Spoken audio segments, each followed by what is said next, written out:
discipleship program. Kazi ya wanafunzi. Now you have to hear me carefully here. Hapa naomba nisikilize kwa makini. The Bible said that Jesus, Biblia inasema kwamba Yesu disciples, go and make disciples. aliwaambia wanafunzi wake, nendeni mkawafanye wengine kuwa wanafunzi. He didn't tell them that go and make new converts. Hakuambia nendeni mkawafanye kuwa watu waongofu wapya. Are we together? Tuko pamoja? He didn't say them go and make new believers. Hakusema nenda kwa mkatafuta waamini wapya. He said go and make disciples. Alisema mwende mkawafanye kuwa wanafunzi. And those disciples that he was talking about, Na wanafunzi walikuwa wakiongelea kuhusu, where he didn't say that disciples of TAG or disciples of EAGT or FPC, disciples of Jesus. alisema, hakusema kwamba wao wanafunzi wa TAG, bali alisema kuwa wanafunzi wa Yesu mwenyewe. Now, there's a difference between making new converts and making disciples. Tofauti kati ya kuweka kutengeneza waongofu wapya na kutengeneza wanafunzi. And there is a difference between making somebody to be a follower of a certain denomination. Kuna tofauti ya kumfanya mtu kuwa mfuasi wa dini fulani And making somebody to be a follower of Jesus. na kumfanya kuwa mfuasi wa Yesu. So, hivyo basi, our responsibility, wajibu wetu sisi is to make disciples ni kuwafanya wengine kuwa wanafunzi wa Yesu. That is what Jesus meant. Iko ndicho Yesu alimaanisha. We are very happy, tuko na furaha sana, when people give their life to Jesus. Watu wanapokuwa wanatoa maisha yao kwa Yesu. And sometimes we find we have that record, we have that number, we stay with it. Na kuna wakati tunakuwa na ile namba na tunakaa nayo. We see that we have finished the work. Tunasema kwamba tumemaliza kazi. But you see, making a person to be a new believer, lakini kufanya mtu kuwa muumini mpya, is just a short time process. Ni jambo la muda mdogo sana. But there is a long term process of making a person to be a disciple. Lakini kuna muda mrefu kumfanya mtu kuwa mwanafunzi wa Yesu. It takes time. Itachukua muda mrefu. Even Jesus himself stayed with the disciples, with those people 3 years. Atesonio alikaa na wanafunzi kwa muda wa miaka 3. Them disciples. Ili kuwafanya kuwa wanafunzi. And he paid the cost for them to become disciples. Na ilipa gharama kuwafanya wao kuwa wanafunzi. Because for you to make disciples, kwa sababu ili kuwafanya wanafunzi, you need to be a parent. Unahitaji kuwa mzazi. Am I communicating with somebody? Inazungumza na mtu hapa. So, I want to inform you one thing. Nataka nikutaarifu kitu kimoja hapa. That our focus should be in making disciples of Jesus. Kwamba lengo letu ni kuwafanya watu kuwa wanafunzi wa Yesu. It means we should take people through the process of growth. Watu tuwachukue katika hatua za ukuaji. Through the process of maturity. Katika mchakato wa kukua. We should have that focus to make people to become the disciples of Jesus more than the disciples of a certain denomination. Tuwe na lengo kuwafanya watu kuwa wanafunzi wa Yesu, zile kuwafanya kuwa wanafunzi wa madhehebu fulani. When I was going to holiday, nikienda kwa ajili ya likizo nyumbani, I found that some of the church members are not there. Nilikuta baadhi ya washirika wa kanisa hawapo. Some of the new believers are not there. Waongofu wapya hawapo. And I used to ask my father. Nilikuwa namuuliza baba yangu. Where is somebody? Wako wapi? Where is Mama Franny? Where is man? Where is Mama Franny? Mama Franny kwa? Then my father tells me that they have already backslided. Baba yangu aliniambia tayari sharudi nyuma.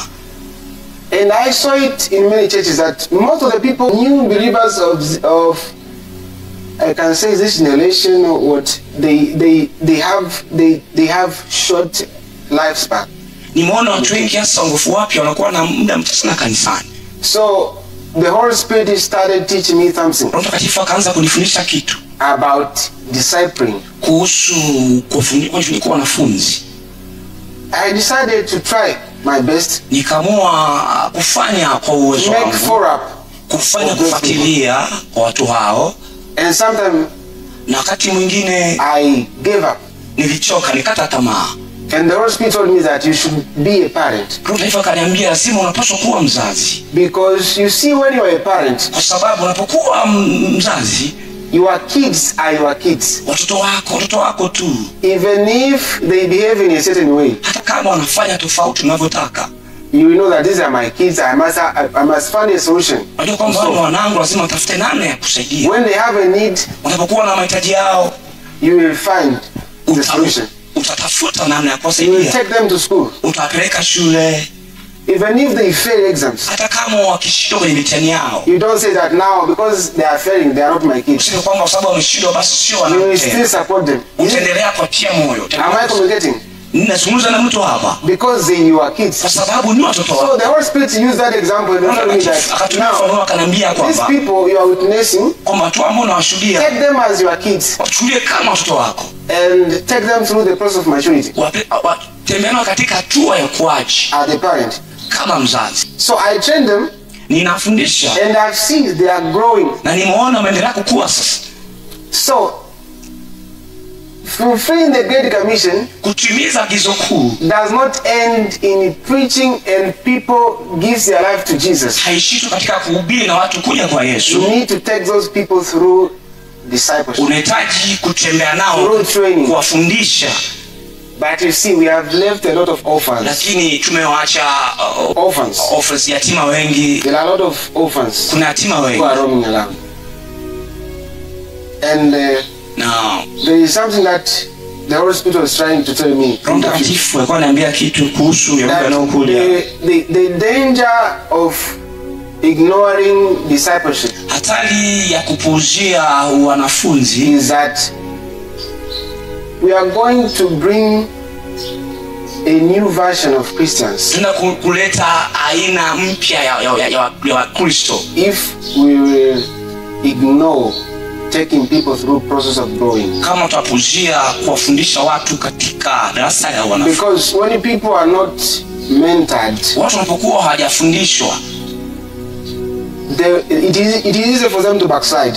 ni rahisi wao kurudi nyuma na kuanguka. But even when they stay in the church, Hata kama wakiwa kanisani they come with their old nature, with some behavior which were not rebuked, wanakuja na ile tabia zao za asili and they grow with them in the na church. wanakuwa nazo hizo So kanisani. you find that in the future, Kuna kuta kwamba katika miaka inayokuja you will start seeing Christians behaving a certain way which unaweza is kuona abnormal, Wakristo wanakuwa na tabia ambazo because they were not rebuked, they kwa were not sababu mentored. hakukemewa, hawakuelekezwa, hawakufundishwa.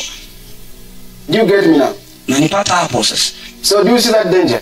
Unaona hiyo hatari ambayo inakuja? Because even now, those people who were saved many years ago, Hata sasa watu ambao waliokoka miaka iliyopita they see this generation that there are some behaviors, there is a new, like a certain version which is abnormal. wanakaa vile kuna aina ya Kristo ambao sio wa And kawaida. the problem is how they were raised. Shida ni kwamba ni vile ambavyo walikuwa wamelelewa na kukuzwa. Now, let me remind you Acha nikumbuke that kitu moja. do you remember people who raised you? Unamkumbuka watu ambao walikulea wewe? Me, when I was young, Nilipokuwa kijana mdogo, there are people who rebuked me, kuna watu ambao there are people who walinipokea, mentored me. walinifundisha. I'm a pastor's kid, but I didn't stay at home Ni for long. mtoto wa mchungaji lakini sikukaa nyumbani I muda stayed mrefu. 10 years away from home. Na miaka 10 nje ya nyumbani kwetu. Now, that church, people were very strict. Ni kanisa watu hiyo walikuwa na sheria ngumu sana. One day, the elders called me. Siku moja mzee wa kanisa akaniita. They told me that now we heard that you are watching action movies. Niambia kwamba unaangalia movie za ngumi. So they told me that if you continue, we are going to discipline you. Kama ukiendelea tutakunidhamisha. Now, that action movie, you are being called by church elders. Hiyo movie tu za ngumi unaitwa na wa kanisa. You see, Unaona sasa I didn't understand them in those years. sikuelewa katika miaka ile. But they raised me in such a way that now, Walilea katika mazingira ambayo sasa niko vile ambavyo nilivyo. Kwa sababu ya malezi yao.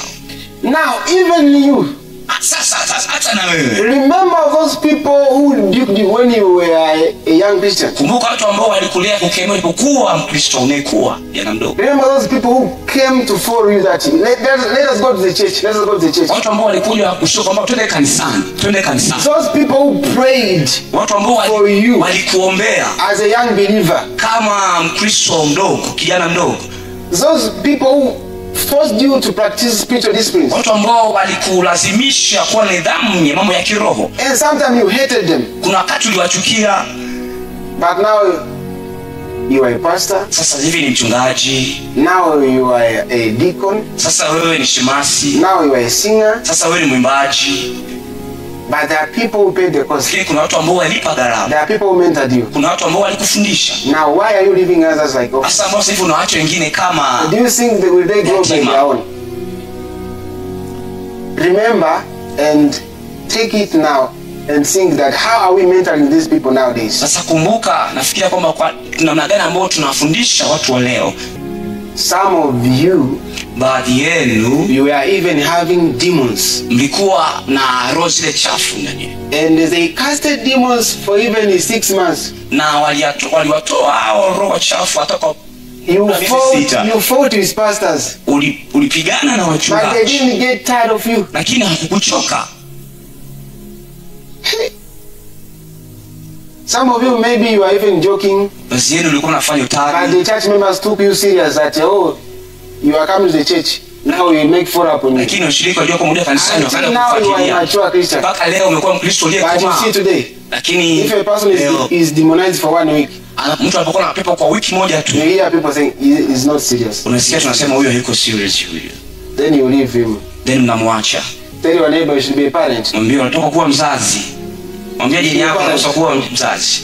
If you give birth to a young believer, unapokuwa unazaa mngofu mpya, make sure you hakikisha you take care of him or her. Unamjali. Take him as your child. Mchukulie kama mwanao. Don't think that your pastor will do everything. No. Usana kama mchungaji anafanya kila kitu, hapana. You do it privately. Fanya wewe kibinafsi. Make follow up. Mfuatilie. Pray for him or her. Muombe. Support him. Mtie moyo. Encourage him. Mtie moyo. Sometimes force him. Kuna wakati mlazimishe. Rebuke him. Mkemee. Make sure that he matures. Hakikisha kwamba anakuwa katika Kristo. Luke